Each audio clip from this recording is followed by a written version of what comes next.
আপনারা এবার দেখেছেন ফুলতলিতে ইসলাম সওয়াব মাহফিলে মদিনা তৈয়বা থেকে রাসূল আকরাম সাল্লাল্লাহু আলাইহি ইসলামের এক আহলে বায়তের একজন সদস্য এবং বরেণ্য আলিমে দ্বীন সৈয়দ আল হাবিব আসিম আদি ইয়াহইয়া হাফিজাহুল্লাহ তাশরীফ এনেছেন।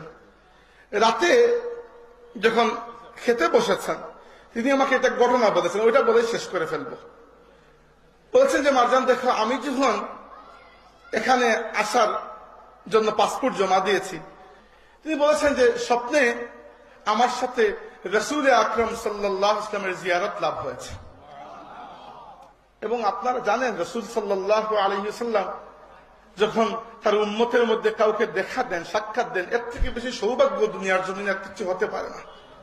তখন উনি নিজে বলেছেন আমাকে যে আমি জিজ্ঞাসা করলাম যে ইয়া রাসূলুল্লাহ, আমি বাংলাদেশে যাচ্ছি।